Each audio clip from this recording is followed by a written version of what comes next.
ਬਿੰਦਰ ਸਿੰਘ ਖੁੱਡੀ ਕਲਾਂ ਦੀ ਕਹਾਣੀ ਚੀਕ। ਓਏ ਆ ਵੇਖ ਬਾਪੂ, ਆਪਣੀ ਜ਼ਮੀਨ ਵੀ ਸੜਕ ਤੇ ਆ ਗਈ। ਅਖਬਾਰ ਵਿੱਚ ਆਇਆ ਸਰਕਾਰ ਵੱਲੋਂ ਜ਼ਮੀਨ ਪ੍ਰਾਪਤ ਕਰਨ ਦਾ ਇਸ਼ਤਿਹਾਰ ਵਿਖਾਉਂਦਾ ਬਲਵੀਰ ਬੋਲਿਆ, ਓਏ ਕੀ ਕਹੀ ਜਾਨਾ ਤੂੰ? ਸ਼ੁਭ ਸ਼ੁਭ ਬੋਲ। ਜ਼ਮੀਨ ਤਾਂ ਜੱਟ ਦੀ ਮਾਂ ਹੁੰਦੀ ਆ, ਐਂ ਕਿਵੇਂ ਸਰਕਾਰ ਨੂੰ ਦੇ ਦੇਵਾਂਗੇ ਜ਼ਮੀਨ? ਜ਼ਮੀਨ ਦੇਣ ਨਾਲੋਂ ਤਾਂ ਮਰਨਾ ਮਨਜ਼ੂਰ ਹੈ। ਤੈਨੂੰ ਕੀ ਪਤਾ ਬਜ਼ੁਰਗਾਂ ਨੇ ਕਿਵੇਂ ਨਰਕ ਭਰ ਕੇ ਬਣਾਈ ਹੈ ਜ਼ਮੀਨ? ਸਰਕਾਰ ਵੱਲੋਂ ਜ਼ਮੀਨ ਗ੍ਰਹਿਣ ਕਰਨ ਦੀ ਗੱਲ ਸੁਣ ਕੇ ਜਿਵੇਂ ਪ੍ਰਤਾਪ ਸਿੰਘ ਦੀ ਤਾਂ ਚੀਕ ਹੀ ਨਿਕਲ ਗਈ। ਓਏ ਬਾਪੂ, ਪਹਿਲਾਂ ਪੂਰੀ ਗੱਲ ਤਾਂ ਸੁਣ ਲਿਆ ਕਰ। ਸਰਕਾਰ ਨੇ ਕੋਈ ਮੁਫਤ ਥੋੜੀ ਲੈਣੀ ਹੈ ਜ਼ਮੀਨ, ਅਗਲਿਆਂ ਨੇ ਪੈਸੇ ਦੇਣੇ ਆ ਤੇ ਜ਼ਮੀਨ ਲੈਣੀ ਹੈ। ਬਲਵੀਰ ਨੇ ਆਪਣੀ ਗੱਲ ਹੋਰ ਸਪਸ਼ਟ ਕੀਤੀ। ਓਏ ਉਹ ਤਾਂ ਮੈਨੂੰ ਵੀ ਪਤਾ, ਮੁਫਤ ਨਹੀਂ ਲੈਣੀ ਸਰਕਾਰ ਨੇ ਜ਼ਮੀਨ, ਪਰ ਆਪਣੀ ਜ਼ਮੀਨ ਛੱਡਣ ਤਾਂ ਮਰਨ ਬਰਾਬਰ ਹੀ ਹੁੰਦਾ। ਪੈਸੇ ਨਾਲ ਮਾਂ ਵਰਗੀ ਜ਼ਮੀਨ ਵੇਚਣ ਨਾਲੋਂ ਤਾਂ ਬੰਦਾ ਮਰਿਆ ਚੰਗਾ ਹੁੰਦਾ। ਪ੍ਰਤਾਪ ਸਿੰਘ ਨੇ ਆਪਣੀ ਦਲੀਲ ਦਿੱਤੀ। ਤੈਨੂੰ ਕੀ ਪਤਾ ਵੀ ਇਹ ਜ਼ਮੀਨ ਕਿਵੇਂ ਬਣਾਈ ਆ? ਤੂੰ ਤਾਂ ਬਣੀ ਬਣਾਈ ਦਾ ਮਾਲਕ ਬਣ ਗਿਆ। ਤੇਰਾ ਦਾਦਾ ਦੱਸਦਾ ਹੁੰਦਾ ਸੀ ਕਿ ਮਰੱਬਾਬੰਦੀ ਵੇਲੇ ਇਹ ਜ਼ਮੀਨ ਪਿੰਡ ਦੇ ਨੰਬਰਦਾਰ ਆਪਣੇ ਹਿੱਸੇ ਲਵਾਉਣ ਨੂੰ ਫਿਰਦੇ ਸੀ। ਇਹ ਜ਼ਮੀਨ ਤਾਂ ਪਿਤਾ ਜੀ ਨੇ ਅਫਸਰਾਂ ਤੱਕ ਪਹੁੰਚ ਕਰਕੇ ਬਸਾ ਬਚਾਈ ਸੀ। ਆਖੇ ਹੁਣ ਸਰਕਾਰ ਰੋਕਣ ਨੂੰ ਫਿਰਦੀ ਹੈ। ਪ੍ਰਤਾਪ ਸਿੰਘ ਦਾ ਗੁੱਸਾ ਵੱਧਦਾ ਹੀ ਜਾ ਰਿਹਾ ਸੀ। ਤੁਸੀਂ ਕਿਉਂ ਪਿਓ ਪੁੱਤ ਨੇ ਜਾਬੜਾਂ ਦਾ ਭੇਡ ਪਾਇਆ? ਜਦੋਂ ਰੋਕਣਗੇ ਵੇਖੀ ਜਾਓ। ਇਹਨਾਂ ਸਰਕਾਰਾਂ ਦਾ ਕੀ ਹੈ, 100 ਵਾਰੀ ਸਕੀਮਾਂ ਬਣਾਉਂਦੀਆਂ, 100 ਵਾਰੀ ਟਾਉਂਦੀਆਂ ਨੇ। ਚੁੱਲ੍ਹਾ ਚੌਕਾ ਕਰਦੀ ਸਿੰਦਰ ਨੇ ਵੀ ਗੱਲਬਾਤ ਵਿੱਚ ਐਂਟਰੀ ਮਾਰੀ। ਮਾਂ, ਸਰਕਾਰਾਂ ਚਾਹੇ 1000 ਵਾਰੀ ਸਕੀਮਾਂ ਬਣਾਉਣ ਤੇ 1000 ਵਾਰੀ ਢਾਉਣ, ਪਰ ਅਖੀਰ ਨੂੰ ਕਦੇ ਨਾ ਕਦੇ ਸਰਕਾਰ ਵੱਲੋਂ ਚਲਾਈ ਫਾਈਲ ਆਪਣੀ ਮੰਜ਼ਿਲ ਤੇ ਪਹੁੰਚਦੀ ਜ਼ਰੂਰ ਆ। ਨਾਲੇ ਲੇਟ ਲਤੀਫੀ ਤਾਂ ਸਾਡੇ ਸਰਕਾਰੀ ਸਿਸਟਮ ਦਾ ਅਟੁੱਟ ਅੰਗ ਹੈ। ਬਲਵੀਰ ਨੇ ਸਰਕਾਰੀ ਸਿਸਟਮ ਤੇ ਤੰਜ਼ ਕੱਸਿਆ। ਓਏ ਹਾਂ ਬਈ ਪ੍ਰਤਾਪ ਸਿੰਘ ਘਰੀਆਂ, ਕੱਲ੍ਹ ਨੂੰ ਸਵੇਰੇ 8 ਵਜੇ ਖੱਤੀ ਵਾਲੇ ਖੇਤ ਅਫਸਰ ਆਉਣਗੇ। ਕੋਈ ਮਿਹਨਤੀ ਗਿਣਤੀ ਕਰਨੀ ਆ ਸੜਕ ਬਣਾਉਣ ਲਈ। ਵੀਰੇ ਚੌਕੀਦਾਰ ਨੇ ਗੇਟ ਖੜਕਾਉਂਦਿਆਂ ਸੁਨੇਹਾ ਦਿੱਤਾ। ਓਏ ਗੱਲ ਸੁਣੋ ਚੌਕੀਦਾਰਾ, ਆਪਣੇ ਅਫਸਰਾਂ ਨੂੰ ਕਹਿ ਦੇ ਜਾ ਕੇ, ਐ ਨਹੀਂ ਉਹ ਸਾਡੀ ਜ਼ਮੀਨ ਦੀ ਮਿਹਨਤੀ ਗਿਣਤੀ ਕਰ ਸਕਦੇ। ਜ਼ਮੀਨ ਤਾਂ ਮਾਂ ਹੈ, ਮੇਰੀ ਮਾਂ। ਮੈਂ ਮਰਨੀ ਮਰ ਜੂ, ਜ਼ਮੀਨ ਨਹੀਂ ਛੱਡਦਾ। ਮੇਰਾ ਸੁਨੇਹਾ ਲਾ ਦੇ ਜਾ ਕੇ ਅਫਸਰਾਂ ਨੂੰ ਵੀ, ਉਹਨਾਂ ਦੀ ਤਾਂ ਨਾ ਹੈ ਜ਼ਮੀਨ ਦੇਣ ਤੋਂ। ਪ੍ਰਤਾਪ ਸਿੰਘ ਜਿਵੇਂ ਸਾਰਾ ਗੁੱਸਾ ਚੌਕੀਦਾਰ ਤੇ ਹੀ ਕੱਢ ਦੇਣਾ ਚਾਹੁੰਦਾ ਸੀ। ਸਰਦਾਰਾ, ਅਸਾਂ ਤਾਂ ਸੁਨੇਹਾ ਲੈਣ ਵਾਲੇ ਨੌਕਰਾਂ। ਆਉਣਾ ਜਾਂ ਨਾ ਆਉਣਾ, ਜਾਂ ਜ਼ਮੀਨ ਦੇਣੀ ਨਾ ਦੇਣੀ ਤੁਹਾਡੀ ਮਰਜ਼ੀ ਆ, ਜਾਂ ਫਿਰ ਸਰਕਾਰ ਨੇ ਵੇਖਣਾ ਵੀ ਕੀ ਕਰਨਾ ਕੀ ਨਹੀਂ। ਸੁਨੇਹਾ ਲਗਾ ਕੇ ਮੁੜਦਾ ਚੌਕੀਦਾਰ ਬੋਲਿਆ। ਵਾਹਿਗੁਰੂ ਜੀ ਕਾ ਖਾਲਸਾ, ਵਾਹਿਗੁਰੂ ਜੀ ਕੀ ਫਤਿਹ।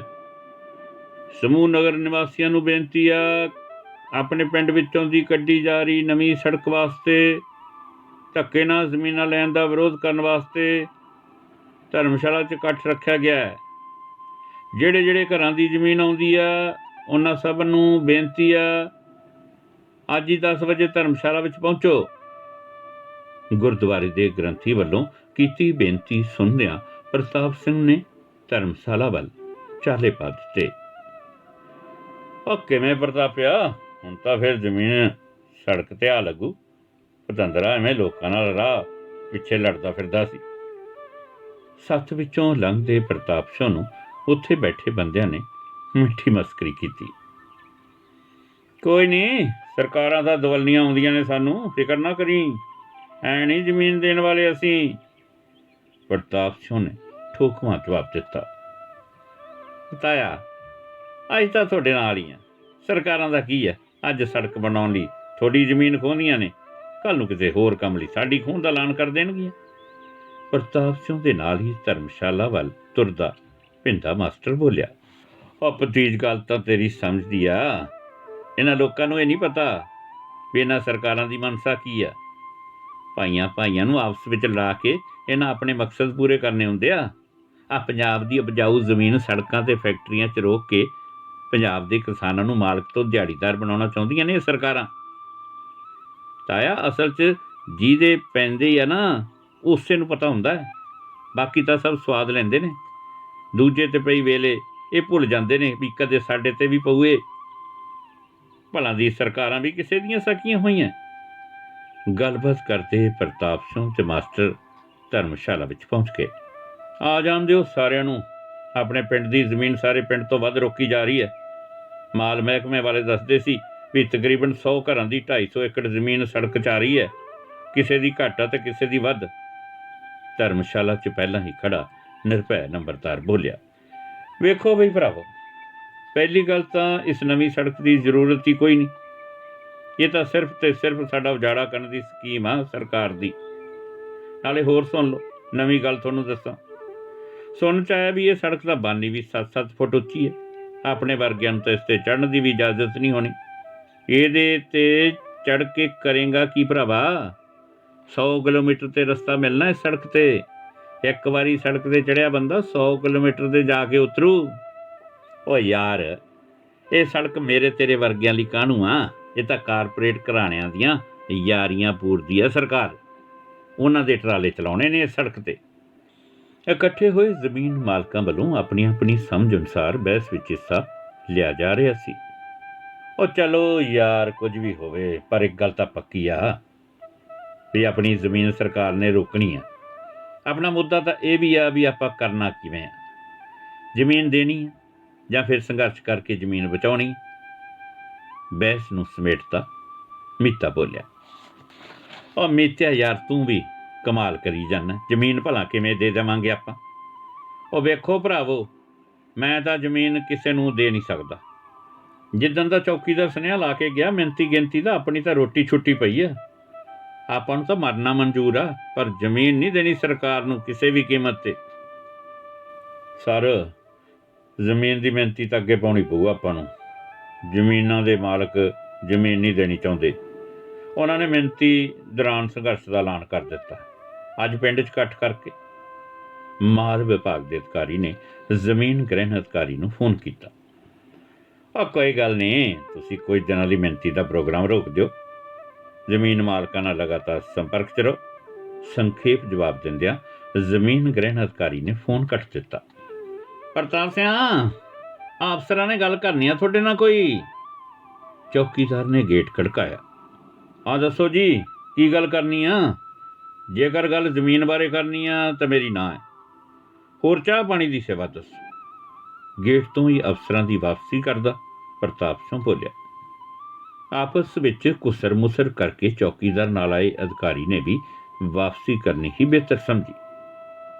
ਪ੍ਰਤਾਪ ਸਿੰਘ, ਅਫਸਰ ਆਏ ਨੇ ਤੁਹਾਡੇ ਨਾਲ ਜ਼ਮੀਨ ਬਾਰੇ ਗੱਲਬਾਤ ਕਰਨ। ਚੌਕੀਦਾਰ ਨੇ ਕੁਝ ਦਿਨਾਂ ਬਾਅਦ ਮੁੜ ਬੂਆ ਆ ਖੜਕਾਇਆ। ਹਾਂ ਵੀ ਚੌਕੀਦਾਰ, ਮੈਨੂੰ ਲੱਗਦਾ ਤੈਨੂੰ ਤੇ ਤੇਰੇ ਅਫਸਰਾਂ ਨੂੰ ਮੇਰੀ ਕਈ ਗੱਲ ਸਮਝ ਨਹੀਂ ਪੈਂਦੀ। ਬਈ ਅਸੀਂ ਮਰ ਜਾਵਾਂਗੇ, ਜ਼ਮੀਨ ਕਿਸੇ ਕੀਮਤ 'ਤੇ ਨਹੀਂ ਛੱਡਾਂਗੇ। ਪ੍ਰਤਾਪ ਸਿੰਘ ਨੇ ਪਹਿਲਾਂ ਨਾਲੋਂ ਵੀ ਰੁੱਖਾ ਜਵਾਬ ਦਿੱਤਾ। ਸਰਦਾਰ ਸਾਹਿਬ, ਪਾਣੀ ਤਾਂ ਪਿਲਾਓ, ਨਾਲੇ ਜ਼ਮੀਨ ਤੁਹਾਡੀ ਆ। ਸਰਕਾਰ ਨੂੰ ਦੇਣੀ ਆ ਨਹੀਂ ਦੇਣੀ ਤੁਹਾਡੀ ਮਰਜ਼ੀ। ਵੀ ਆਪਾਂ ਬੈਠ ਕੇ ਗੱਲ ਤਾਂ ਕਰ ਸਕਦੇ ਹਾਂ। ਪ੍ਰਤਾਪ ਸਿੰਘ ਦੇ ਘਰ ਵਿੱਚ ਦਾਖਲ ਹੁੰਦਾ ਅਧਿਕਾਰੀ ਆਪਣੀ ਗੱਲ ਕਹਿ ਰਿਹਾ ਸੀ। ਉਹ ਪਾਣੀ ਛੱਡ ਤਾਂ ਚਾਹ ਵੀ ਪੀ ਲਓ, ਪਰ ਜ਼ਮੀਨ ਵਾਲੀ ਗੱਲ ਗਲਤ ਆ ਤੁਹਾਡੀ। ਇਹ ਨਹੀਂ ਮੈਨੂੰ ਮਨਜ਼ੂਰ ਕਿਸੇ ਵੀ ਕੀਮਤ 'ਤੇ। ਅਧਿਕਾਰੀ ਨੂੰ ਕਮਰੇ ਵਿੱਚ ਬਿਠਾਉਂਦਾ ਪ੍ਰਤਾਪ ਸਿੰਘ ਬੋਲਿਆ। ਪ੍ਰਤਾਪ ਸਿੰਘ ਜੀ, ਆਪ ਬਾਕੀ ਪਰਿਵਾਰ ਨੂੰ ਵੀ ਬੁਲਾ ਲਓ। ਚਾਹ ਦਾ ਕੱਪ ਮੇਜ਼ 'ਤੇ ਰੱਖਦਾ ਅਧਿਕਾਰੀ ਬੋਲਿਆ। ਪਰਿਵਾਰ ਕਿਹੜਾ ਵੱਡਾ ਜੀ ਆਪਣਾ? ਮੈਂ ਆ ਇੱਕ ਬੇਟਾ ਤੇ ਉਹਦੀ ਮੰਮੀ ਆ, 3 ਤਾਂ ਜਣੇ ਆ। ਪ੍ਰਤਾਪ ਸਿੰਘ ਨੇ ਪੁੱਤਰ ਬਲਵੀਰ ਤੇ ਪਤਨੀ ਸਿੰਦਰ ਨੂੰ ਵੀ ਕਮਰੇ ਵਿੱਚ ਆਉਣ ਲਈ ਆਵਾਜ਼ ਮਾਰੀ। ਵੇਖੋ ਸਰਦਾਰ ਜੀ, ਸਰਕਾਰ ਜੋ ਸਕੀਮ ਬਣਾਉਂਦੀ ਹੈ ਉਹ ਕਦੇ ਵਾਪਸ ਨਹੀਂ ਹੁੰਦੀ। ਹਾਂ, ਉਸ ਵਿੱਚ ਫੇਰ ਬਦਲ ਜ਼ਰੂਰ ਹੋ ਜਾਂਦਾ ਹੁੰਦਾ। ਜ਼ਮੀਨ ਲੈਣ ਬਦਲੇ ਸਰਕਾਰ ਨੇ ਤੁਹਾਨੂੰ ਆਮ ਰੇਟ ਨਾਲੋਂ ਦੁੱਗਣਾ ਰੇਟ ਦੇਣਾ ਹੈ। ਜ਼ਮੀਨ 'ਚ ਕੋਈ ਉਸਾਰੀ ਜਾਂ ਬੋਰ ਮੋਟਰ ਵਗੈਰਾ ਹੋਵੇ ਤਾਂ ਉਸ ਦਾ ਖਰਚ ਵੱਖਰਾ ਦੇਣਾ। ਦੁੱਗਣੇ ਰੇਟ 'ਤੇ ਜ਼ਮੀਨ ਵੇਚ ਕੇ ਤੁਸੀਂ ਇਸ ਤੋਂ ਦੁੱਗਣੀ ਜ਼ਮੀਨ ਕਿਤੇ ਵੀ ਜਾ ਕੇ ਲੈ ਸਕਦੇ ਹੋ। ਨਾਲੇ ਜਿਹੜੀ ਜ਼ਮੀਨ ਬਚੂਗੀ ਸੜਕ 'ਤੇ ਲੱਗਣ ਕਰਕੇ ਉਸ ਦੀ ਕੀਮਤ ਵੀ ਲਗਭਗ ਦੁੱਗਣੀ ਹੀ ਹੋ ਜਾਣੀ ਆ। ਮੈਂ ਤੁਹਾਨੂੰ ਦੱਸਿਆ ਨਾ ਵੀ ਸਰਕਾਰ ਦੀ ਸਕੀਮ ਖਤਮ ਨਹੀਂ ਹੋਇਆ ਕਰਦੀ ਕਦੇ ਵੀ। ਹਾਂ, ਅਦਲ ਬਦਲ ਜ਼ਰੂਰ ਹੋ ਜਾਂਦਾ ਹੁੰਦਾ।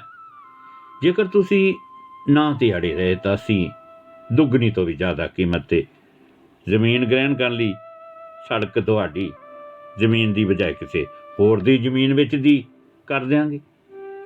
ਹਾਂ, ਜੇਕਰ ਤੁਸੀਂ ਚਾਹੋ ਤਾਂ ਮੈਂ ਰੇਟ ਵਿੱਚ 19-21 ਦਾ ਵਾਅਦਾ ਹੋਰ ਵੀ ਕਰ ਸਕਦੇ ਨੇ। ਅਧਿਕਾਰੀ ਨੇ ਸਾਰੇ ਪੱਤੇ ਖੋਲ੍ਹੇ। ਚਲੋ ਠੀਕ ਹੈ, ਅਸੀਂ ਸੋਚ ਕੇ ਦੱਸਦੇ ਹਾਂ। ਜਲਦੀ ਦੱਸਣਾ, 1-2 ਦਿਨਾਂ ਵਿੱਚ।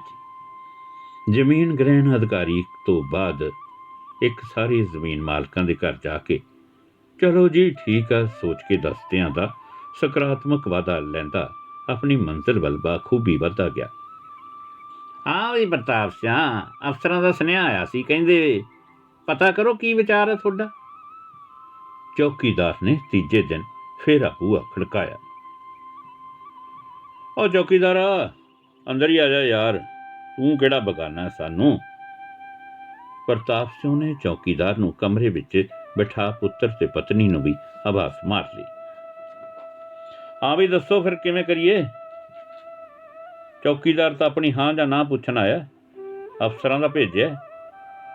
ਚੌਕੀਦਾਰ ਤੂੰ ਹੀ ਰਾਹ ਪਾ ਦੇ ਕੋਈ ਗੱਲ ਯਾਰ, ਬਾਕੀ ਘਰ ਕਿਵੇਂ ਕਰ ਰਿਹਾ।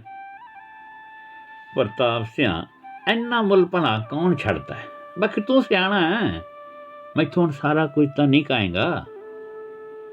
ਹਾਂ ਵੀ ਤੁਸੀਂ ਵੀ ਦੱਸੋ ਆਪਣੀ ਰਾਏ। ਪ੍ਰਤਾਪ ਸਿੰਘ ਨੇ ਪੁੱਤਰ ਤੇ ਪਤਨੀ ਨੂੰ ਪੁੱਛਿਆ। ਓਏ ਬਾਪੂ, ਬਾਲਾ ਨਹੀਂ ਸੋਚੀਦਾ, 4 ਪੈਸੇ ਸੋਹਣੇ ਵੱਟੇ ਜਾਂਦੇ ਆ, ਨਾਲੇ ਜ਼ਮੀਨ ਵਧੂ, ਨਾਲੇ ਸੋਹਣੀ ਕੋਠੀ ਪਾ ਲਾਂਗੇ, ਮੋਟਰਸਾਈਕਲ ਤੇ ਧੱਕੇ ਖਾਂਦੇ ਫਿਰਦੇ ਆ, ਕੋਈ ਕਾਰ ਕੂਰ ਲੈ ਲਾਂਗੇ। ਬਲਵੀਰ ਨੇ ਦਿਲ ਦੀ ਗੱਲ ਕਹੀ। ਮੁੰਡਾ ਠੀਕ ਹੀ ਤਾਂ ਕਹਿੰਦਾ, ਫਿਰ ਹੁਣ ਹੋਰ ਦੱਸ ਤੈਨੂੰ ਕੀ ਚਾਹੀਦਾ। ਸਿੰਦਰ ਨੇ ਬਲਵੀਰ ਦੀ ਸੁਰ 'ਚ ਸੁਰ ਮਿਲਾਈ। ਤੁਸੀਂ ਬੜੀ ਆਸਾਨੀ ਨਾਲ ਕਹਿਤਾ ਸਾਰਾ ਕੁਝ, ਪਰ ਮੇਰੇ ਅੰਦਰੋਂ ਤਾਂ ਰੁੱਗ ਭਰਿਆ ਜਾਂਦਾ ਜ਼ਮੀਨ ਵੇਚਣ ਦਾ। ਨਾ ਸੁਣ ਯਾਰ, ਮਾਂ ਸਮਾਨ ਹੁੰਦੀ ਆ ਜ਼ਮੀਨ। ਪ੍ਰਤਾਪ ਦਾ ਮਨ ਹਾਲੇ ਵੀ ਡੋਲ ਰਿਹਾ ਸੀ। ਬਾਪੂ, ਮਾਂ ਤਾਂ ਮੁੱਢ ਕਦੀਮ ਤੋਂ ਹੀ ਖੁਦ ਕੁਰਬਾਨੀ ਦੇ ਕੇ ਬੱਚਿਆਂ ਦੀ ਜੂਨ ਸਫਾਰੀ ਕਰਦੀ ਆਈ ਆ, ਫਿਰ ਉਹੀ ਕੰਮ ਆਪਣੀ ਜ਼ਮੀਨ ਮਾਂ ਕਰਨ ਜਾ ਰਹੀ ਹੈ। ਨਾਲੇ ਆਪਾਂ ਕਿਹੜਾ ਵੈਲ ਐਬ 'ਚ ਵੇਚ ਰਹੇ ਹਾਂ, ਨਾਲੇ ਜੇ ਆਪਾਂ ਨਾ ਵੇਚੀ ਤਾਂ ਕੋਈ ਹੋਰ ਆਂਢੀ ਗੁਆਂਢੀ ਲੈ ਜੂ ਲਾਹਾ, ਫਿਰ ਝਾਕੇਗਾ ਬਿਟਰ ਬਿਟਰ।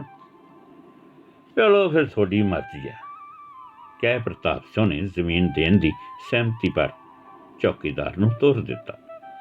ਸੜਕ ਲਈ ਜ਼ਮੀਨ ਦੀ ਨਿਸ਼ਾਨਦੇਹੀ ਕਰ ਬੁਰਜੀਆਂ ਲਗਾ ਦਿੱਤੀਆਂ ਗਈਆਂ। ਪ੍ਰਤਾਪ ਸਿੰਘ ਦੀ 2 ਏਕੜ ਜ਼ਮੀਨ, ਟਿਊਬਵੈੱਲ ਤੇ ਤੂੜੀ ਵਾਲਾ ਕੋਠਾ ਸੜਕ ਲਈ ਨਿਸ਼ਾਨਦੇਹ ਕੀਤੀ ਜ਼ਮੀਨ ਵਿੱਚ ਆ ਗਏ। ਸਰਕਾਰ ਵੱਲੋਂ ਸਾਰਾ ਹਿਸਾਬ ਕਿਤਾਬ ਕਰਕੇ ਜ਼ਮੀਨ ਮਾਲਕਾਂ ਦੇ ਖਾਤਿਆਂ ਵਿੱਚ ਪੈਸੇ ਪਾਉਣ ਦੀ ਪ੍ਰਕਿਰਿਆ ਸ਼ੁਰੂ ਹੋ ਚੁੱਕੀ ਸੀ। ਪ੍ਰਤਾਪ ਸਿਆ, ਅਫਸਰਾਂ ਦਾ ਫੋਨ ਆਇਆ ਸੀ, ਕਹਿੰਦੇ ਖਾਤਾ ਚੈੱਕ ਕਰ ਲਿਓ, 2 ਏਕੜ ਜ਼ਮੀਨ, ਟਿਊਬਵੈੱਲ ਤੇ ਤੂੜੀ ਵਾਲੇ ਕੋਠੇ ਦੇ ਸਾਰੇ ਪੈਸੇ ਪਾ ਦਿੱਤੇ ਆ। ਚੌਕੀਦਾਰ ਨੇ ਅਫਸਰਾਂ ਦਾ ਸੁਨੇਹਾ ਲਗਾਇਆ। ਉਹ ਚੌਕੀਦਾਰਾ, ਖਾਤਾ ਤਾਂ ਪਤੰਦਰਾਂ ਨੇ ਨੱਕੋ ਨਾਕੀ ਭਰਤਾ ਯਾਰ, ਬਲਵੀਰ ਨੇ ਘਰੇ ਚੈੱਕ ਕਰ ਲਿਆ ਸੀ ਖਾਤਾ। ਨਾਲੇ ਤੇਰੇ ਅਫਸਰਾਂ ਨੂੰ ਕਹਿ ਦੇ ਵੀ ਹੁਣ ਜੇ ਸੜਕ ਹੋਰ ਚੌੜੀ ਕਰਨੀ ਆ ਹੋਰ ਕਰ ਲੈਣ। ਪ੍ਰਤਾਪ ਸਿੰਘ ਖੁਸ਼ੀ ਵਿੱਚ ਚੀਕ ਮਾਰਦਾ ਬੋਲਿਆ।